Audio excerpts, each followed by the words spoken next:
네, 안녕하십니까. 반갑습니다. 주대성 목사입니다. 우리 이 팀 친구들 잘 지내고 계시죠?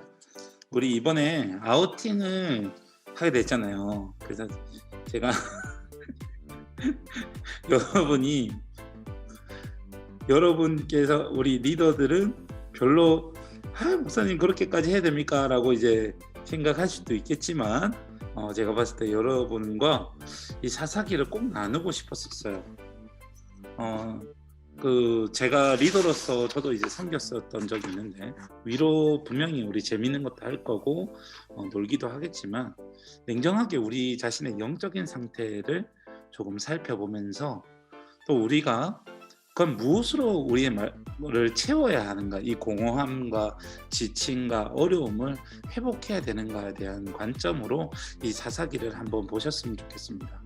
너무나도 어렵고 낭만밖에 없는 안타까운 시대를 잠깐 보게 될 건데요. 성경 퀴즈 때문에 이걸 본다 생각하지 마시고 한번 사사기라는 성경의 말씀을 통하여 여러분이 한번 현실을 직시하시고, 그러면 참 비전은 무엇인가, 오직 예수 그리스도밖에 없다는 것을 한 번 더 확신하는 시간이 되었으면 좋겠습니다.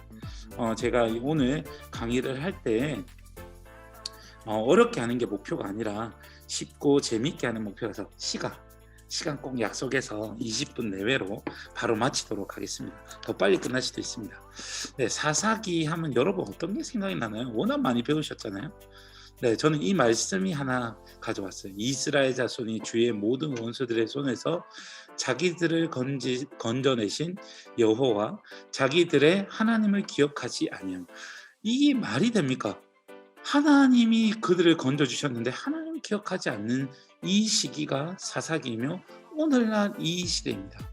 분명히 하나님이 일하셨고 하나님 모든 것을 하셨습니다. 출애굽기와 여호수아서를 통해 여러분 다 알고 있지 않습니까? 그 놀라운 땅은 스스로 정복한 게 아니라 하나님이 다 해결해 주셨고, 그들을 마치 승전보에 결과를 울리듯 나아가서 진군만 하면 하나님이 이기게 해주셨는데, 얼마 지나지 않아서 하나님을 기억하지 않는 백성이 되어버렸습니다. 너무나 암울한 시대, 마치 하나님이 없는 시대, 하나님 찾기 같은, 어떤 분이 이렇게 표현했던데요, 정말 이렇게 생각하던 시대였어요. 그러나 그때 하나님 분명히 살아 계십니다. 이 사사기 내용을 한번 볼까요? 전체적인 계간이 이렇게 반복됩니다. 사사기에 반복되는 구조: 1. 죄, 압제를 당하고 간구하고 구원받고 망각하고. 그러니까 우리가 사사가 이렇게나 많이 등장하거든요. 온닐, 에훌, 상갈, 드보라 여성 사사도 있습니다. 바락, 기드온, 아비멜렉, 돌라, 야엘, 입다, 입산, 엘론, 압돈, 삼손, 엘리, 사무엘까지. 사무엘이 이제 사무엘상의 이제 마지막 사사로 이제 나오는데요. 정말로 이렇게나 많은 사람을 하나님께서 직접 부르셔서 사용하시고 민족을 구원할 수 있는 그 사람을 보내면 정신을 차려야 될 거 아닙니까? 하나님이 이렇게나 우리 사랑하는구나 라고 생각하고 하나님 품으로 돌아와야 되는데, 이 백성들이 패역했는지 하나님을 떠나가 있습니다. 이래서 계속 반복이에요. 여기 있는 이 구름처럼 보이시죠? 우상을 만들고 이방 신상을 섬기고 하나님은 아닌, 얼마나 하나님이 슬퍼하시겠어요. 그러니까 하나님께서 이들을 건지기 위해 이방 민족을 통하여 압제하시죠. 돌아와라 하고 하니까 그 속에서 너무나 고통스러우니까 이 사람들이 슬피 울며 간구하게 되죠. 하나님 도와주세요, 저희가 잘못했습니다, 도와주세요 라고 하니까 하나님이 이런 사사를 보내서 그 어둠 속에 있는 그 백성들의 간구를 들으시고 구원을 해주시죠. 그러면 그 구원해 주신 것에 감사하며 하나님 또 바르게 살겠습니다, 이제는 바르게 살겠습니다 했는데 어떻게 하죠? 또 평안 속에서 망각하게 돼요. 자기 자신을 또 잊어버리는데 또 죄짓고. 여러분, 이 모습이 오늘날 시대와 같고 저희들의 믿음 생활이면 큰일 나는 거예요. 내 자신을 망각하고 계속 이 과정 속에 쳇바퀴 돌고 있으면 이제는 여러분 성장해야 됩니다. 성장. 이 사사기를 보면서 내가 이제 여기에서 벗어나야 된다. 여러분 각자 리더로서 섬기면서 너무나도 안타깝지만 자기 자신의 믿음을 알 거 아닙니까? 이 사사기에 비슷한 부분이 상당히 많을 거예요. 이번에 읽어 나가고 강의를 듣고 하면서 뭔가 좀 성장하는 시간이 되길 원합니다. 근데 저 어느 친구들은 뭐 양육됐어요, 기초됐어요, 고급됐어요, 리더됐어요, 을장됐어요. 여러분 그거 중요하지만 하나님의 관점에 봤을 때 정말 그거보다 더 중요한 알맹이 있잖아요. 알맹이. 여러분의 신앙의 진실된 성장과 하나님을 사랑하고 있는지 그게 증명할 수 있는 건 아니잖아요. 우리가 이 반복 때문에 빠져 있는 건 아닌가라는 생각을 한번 해볼 필요가 있습니다. 사사기 전체적인 기간을 한번 보면 방금 전에 말했던 타락, 심판, 회개하고 구원받고 또 타락하게 됩니다. 근데 이제 사사기 전체가 좀 모범적인 사사가 처음에는 아니에요. 이 사람 진짜 사사 같아. 근데 나중에 삼손 봐요. 힘만 세지 이 사람 지도력과 역량이 너무 떨어져. 여러분 혹시 이런 지도자가 되어가고 있지 않으십니까? 내가 작은 리더다, 큰 리더다, 하나님 맡겨주신 영혼들이 이렇게 많은데 여러분이 타락하면 이런 자질과 역량이 떨어진 리더가 되는 거예요. 하나님과 사랑하는 관점 속에서 바르게 서 있고 하고 있으면 그때가 전성기가 되는데 여러분 무너지고 저희가 무너지기 시작하면 정말로 나중에는 정말 삼손과 같은 안타까운 일이 일어나요. 그 중심 메시지는 반복되는 배신에도 불구하고 변함없이 그럼에도 불구하고 하나님은 신실하시고 사랑하십니다. 여호와께서 그들을 위하여 사사들을 세우실 때 그 사사 함께 하셨고 그 사사가 산날 동안에 여호와께서 그들을 대적의 손에서 구원하셨으니 이는 그들이 대적의 압박과 괴롭게 함을 받아 슬피 부르짖음으로 여호와께 뜻을 돌이키셨거든. 사사기 2장 18절에 얘기하고 있는데요. 하나님은 그럼에도 불구하고 버리지 않으시고 끊임없이 우리 옆에서 계시며 다시 돌아오라고 얘기하십니다. 여러분 오직 살 길은 하나님께 돌아갑니다. 내가 뭔가 영적인 침체가 있고 삶이 우울하고 뭔가 신앙이 떨어질 것 같습니다. 그때 정신 바짝 차려요.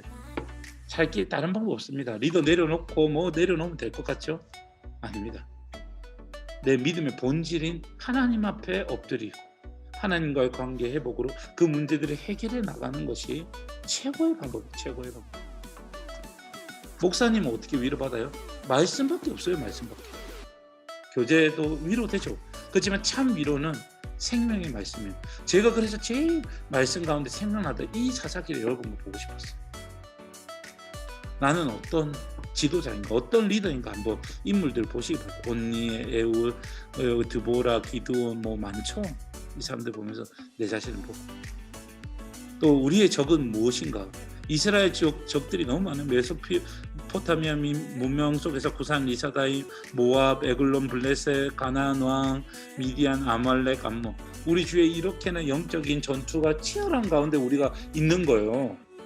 그냥 대충 잘하고 못하고 정도가 아니라 살고 죽고가 있는데 우리 영적으로 각성하지 않고 잠들어 버리고 있다면 진짜 심각한 거예요. 여러분이 바로 깨어 있는 것이 여러분이 유일한 살 길인 것을 우리 잊으면 안 됩니다. 퀴즈 내용을 준비하다가 제가 이거 참고하겠죠. 네. 이 표를 본 사람들은 스샷을 딱 하면 되겠죠. 보고 목사님 이런 거 되겠구나. 그렇죠? 사사별로 그리고 어떤 일 했고 어떤 일 했고 어떤 일 했다 몇 년 살았다 이런 거 하시겠죠. 왜 이런 거 하냐고요? 한 번 더 꼼꼼히 살펴보라. 아무것도 아닌 것 같지만 꼼꼼히 살펴보시라.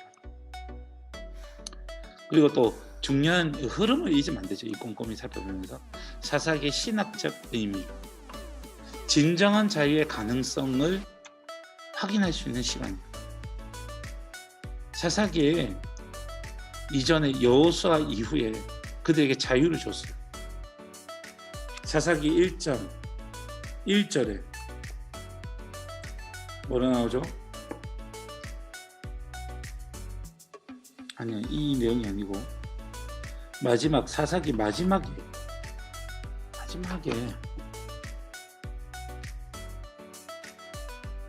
정말 폐역한 일이 일어나는 20장이 있는데 21장 끝에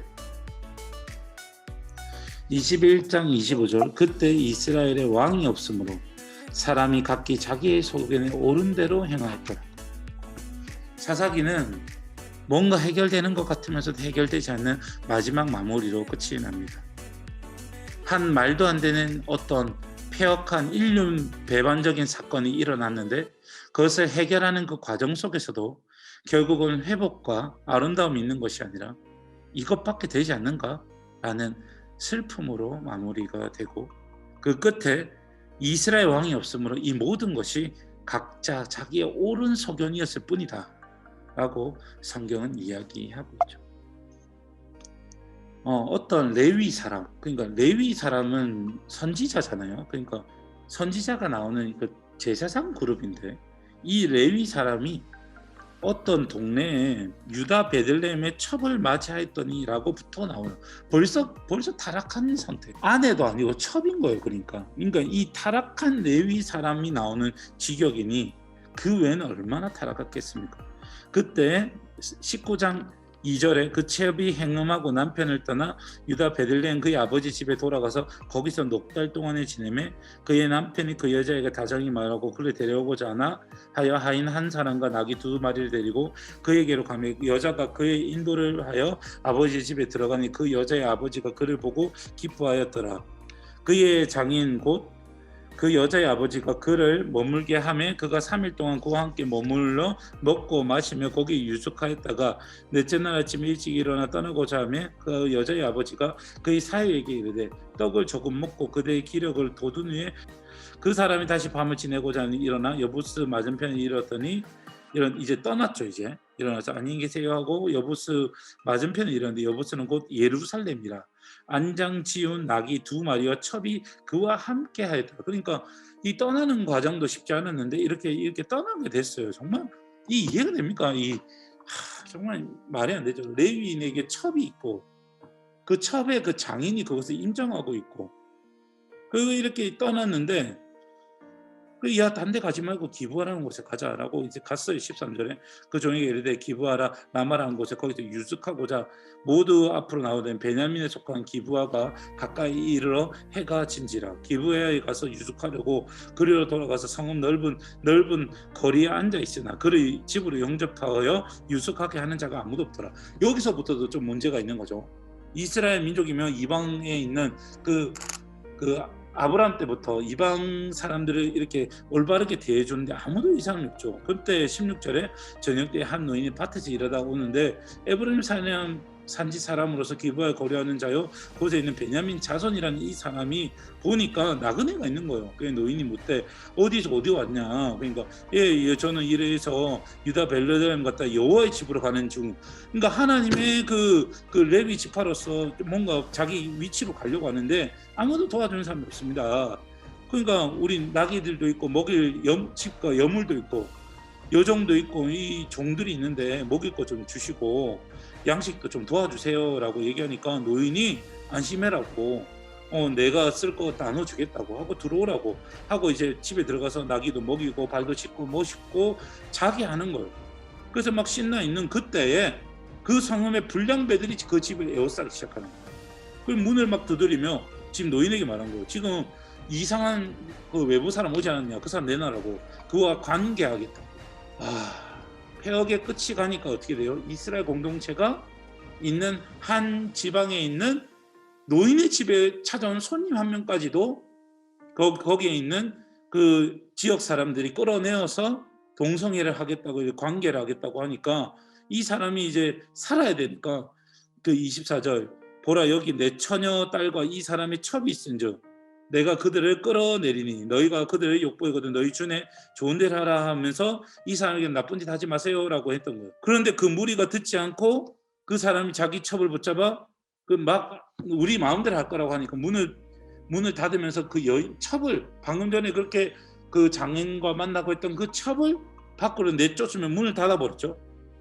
그러니까 이 여인이 밤새도록 이 나쁜 놈들이 관계하고 그 여자를 능욕하고 새벽 미명에 그 집 문 앞에 줬는데 그 여인이 죽어 있는 거예요.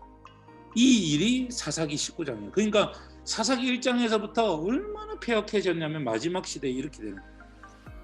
그때 그 집에 이르러서 그 사람이 어떻게 하냐면 이 일을 도무지 참을 수가 없어서 집에 이르러서 칼을 가지고 자기 시체를 거두어 그 마디를 찍는 팔 다리를 다 잘라서 이스라엘 사방 전역에 보낸 거예요.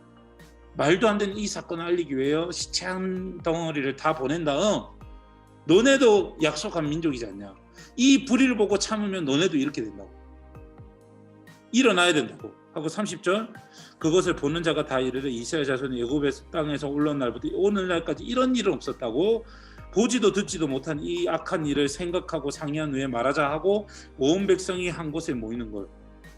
이에 모든 이스라엘 자손이 단에서부터 브에세바 길라까지 나와서 회중이 미스바에서 여호와 앞에 모이니 그 뭔가 어떤 중요한 곳에서 다 모여서 이 내를 얘기하고 총회를 하고 칼을 빼고 보병 40만 명이나 모였어.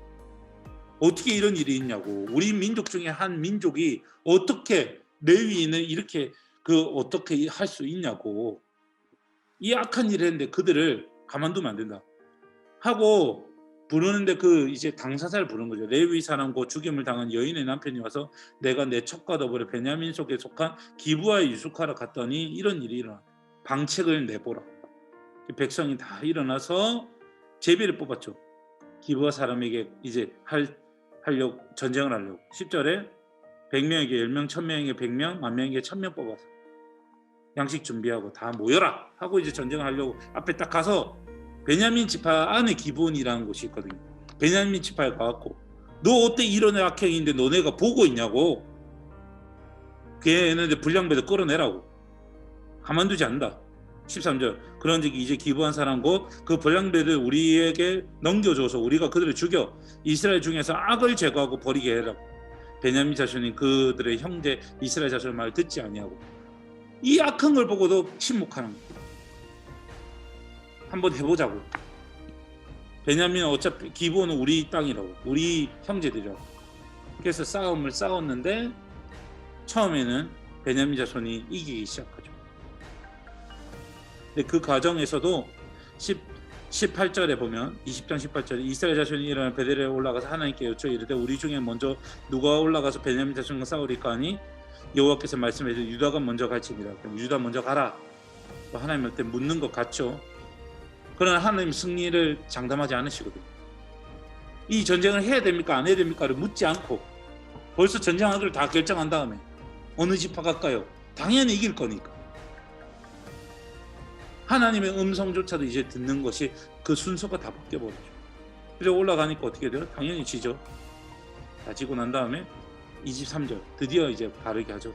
이스라엘 자손이 회개하고 이스라엘 자손이 올라가 여호와 앞에서 저물도 굴며 여호와께 여쭈어 이르되 내가 다시 나아가서 내 형제 베냐민과 싸우리까. 이제 진실된 말을 하는 거예요. 하나님 이 불의를 보고 어떻게 합니까? 싸움해야 됩니까? 그때 하나님 여호와께서 말씀하시되 올라가 치라. 치죠. 그래서 전쟁을 했는데 베냐민 자손이 멸절하게 됩니다. 철저히 다 멸절했는데 근데 이제 그때 26절 온 이스라엘 자손이 모든 백성이 올라가 베델에 이르러 울며 거기서 여호와 앞에서 앉아서 날이 저물도록 금식하고 번제 화목제를 여호와 앞에 드리고. 근데 그 가운데 47절 베냐민 사람 600명이 돌이켜 광야로 도망하고 림몬 바위란 이제 막 다 죽고 수만 명이 죽고 이스라엘 백성도 40만이나 모였지만 그 중에 10분의 1나 죽고 베냐민 지파는 이제 600명밖에 남지 않는 그 상황에서 21장 마지막 장이 나오죠. 이스라엘 사람이 미스바에서 맹세하여 이르기를 우리 중에 누구든지 딸을 베냐민 안에 주면 그러니까 이 베냐민 지파 이제 씨를 말려야 되니까 주지 아니하리라 하였더라. 백성이 베델에 이르되 거기서 저녁까지 하나님 앞에 큰 소리를 드디어 자기 자신의 보호소를 입고 있죠. 이렇게 이스라엘에 많은 사람도 죽고 베냐민 지파도 온전히 멸절이 됐는데 어찌 이런 일이 일어났냐고. 4절에 백성이 일찍 일어나 거기에 한 제단을 쌓고 번제와 화목 제물을 드립니다. 5절에 이스라엘 자손이 이르되 이스라엘 온 지파 중에서 총회에 함께 여호와께 올라가지 아니하. 근데 그때 그랬거든요. 총회에 올라오지 아니한 애는 가만두지 않겠다라고 말로 했었는데 어떤 사람들이 안 올라왔죠. 전쟁에 참여하지 않은 지파가 있었던 거예요. 이것도 말이 안 되죠. 야베스 길앗의 주민, 부녀, 어린아이를. 그러니까 이것도 하나님께 물어봐야 되는데 자기들 뭔가 뜻을 성취하기 위해서 그게 좀 더 어려 보니까 차악 중에 좀 더 악한 걸 선택하는. 그래서 다 죽이고 어린아이 다 죽이고 결혼하지 아니한 여인들을 잡아서 베냐민에게 주면서 평화롭게 이제 너네도 다시 잘하자라고 평화를 공포하고. 이게 평화 아니죠 이게. 그때 베냐민이 돌아온지라 14절에 이에 이스라엘 사람이 야베스 길앗 사람 중에서 살려둔 여자를 그들에게 줬으나 아직도 부족함으로 명수가 안 맞으니까 백성이 베냐민을 위하여 뉘우쳤으므로 이는 여호와께서 이스라엘 지파 중에 한 지파가 빠지게 하셨음이었더라. 정말 이 어떤 일들이 일어나는 것의 사건의 끝이 결국은 자기 마음대로 했더라, 소견대로 했더라라는 생각밖에 안 나죠. 나중에 이제 명수가 부족하니까 실로에 춤을 추다가 자기들 지파에서 만약에 그 베냐민 지파에게 자녀를 주면 멸절당한다고 약속했기 때문에 그 600명이 살았는데 400명이 그 잡아왔고 200명의 형제가 남은 상태에서 200명의 여인을 뽑기 위해서 베냐민 지파에게 너네가 억지로 납치해 가라. 그럼 우리 잘못 아니니까 하고 그 보면 포도원 21절에 실로의 여자들이 춤을 추러 나오거든. 너희는 포도원에서 나와서 실로의 딸들 중에 각각 하나. 그러니까 어떤 절기가 있는데 막 춤추고 있는 그때 우리가 암묵적으로 허용할 테니까 잡아가라. 그리고 만약에 그 사람들이 우리 시비하면 우리가 해결해 줄게. 그래서 실제로 200명의 여인을 또 잡아가게 하고. 이게 무슨 해결이야. 이게 사사기. 그래서 25절이 나오죠. 그때 이스라엘 왕이 없으므로 사람이 각각 자기의 소견을 옳은대로 했다. 여호수아서 23장에서는 샬롬을 누리기 위해서는 땅을 정복하고 율법 지켜야 되고 이방 신성기 잡고 이방 민족 통혼하지 말고 하나님 가까이 사랑해야 되고 이 본질을 잊어버린 채 자기 마음대로 하는 세대가 되어버렸다. 어떻게 해결됩니까? 예수 그리스도 오심으로 샬롬이 완성되죠. 그 성경은 이야기하거든요. 누가복음 4장 16절에 19절 예수께서 그 자라나신 곳 나사렛에서 안식일 회당에 들어가서 말씀 읽으시며 선지자 이사야 글을 들이거늘 책을 펴서 이렇게 기록된 일 자신이 곧 주의 성령이 내게 임하셨으니 이는 가난한 자에게 복음 전파하고 기름 부으시고 나를 보내사 이제 포로된 자 자유 눈먼 자에게 다시 보내게 하면 전파에 눌린 자를 자유롭게 하고 주의 은혜의 해를 전파하게 하려 하심이라 본인이 온 이유를 성경을 통해서 증거하고 계신 거죠. 여러분 안에 또 이 땅을 살아갈 때 불의와 여러 가지 어려움을 볼 때 마음의 샬롬이 깨지지 않습니까? 하나님 정말 살아계십니까? 라는 생각이 들 때 예, 성경은 말하고 있습니다. 예수 그리스도 오셨고 이 모든 것을 해결하시는 과정 속에 있다. 우리에게 남겨진 과업 있죠. 주님의 주신 마지막 사명을 잘 감당하고 사사시대는 온전히 실패밖에 없어요. 근데 이제 복음시대의 자녀로서 그리고 사명자로 맡겨진 사명을 충실히 감당하며 진정한 삶을 기다리고 예수 그리스도의 증거자가 되는 것이 우리에게 해야 할 또 샬롬을 유일하게 유지할 방법이다. 마태복음 25장 14에서 30절 제가 잘못 표현했네. 25장 18절에서 20절 예수께서 나와 이르되 하늘과 땅의 모든 권세를 주신 예수님 그러면 너희는 가서 모든 민족을 제자로 삼아 아버지와 아들과 성령의 이름으로 세례를 베풀고 내가 너희의 분부한 모든 것을 가르쳐 지키게 하라 볼지어다 내가 세상 끝날까지 너희와 항상 함께 있으리라 하시니라. 아멘. 여러분 이 아우팅을 하기 전에 이 말씀을 꼭 읽으시면서 내 자신을 한번 돌아보고 나와의 하나님 관계는 올바로 되어 있는가. 내가 사명자로 리더로 부름받았는데 혹여 너무나도 세상 일에 바빠서 하나님과 샬롬은 깨진 것은 아닌가. 그거 내가 아는 지식대로 내 믿음을 지키고 있는 것은 아닌가 하고 돌아보는 시간이 되는 저와 여러분 됐으면 좋겠습니다. 또 퀴즈 시간 때 오늘 했던 내용들 적극적으로 반영할게요. 그래 여러분이 좀 동기부여하실 것 같아서 이 영상에서 10문제 이상 낼 수 있도록 하겠습니다. 열심히 참가해 주시고 또 즐거운 아우팅이 되기 위해서 스스로 말씀과 기도로 채워오시는 시간 되길 바랍니다. 감사합니다. 수고하셨습니다. 그날 뵙도록 하겠습니다.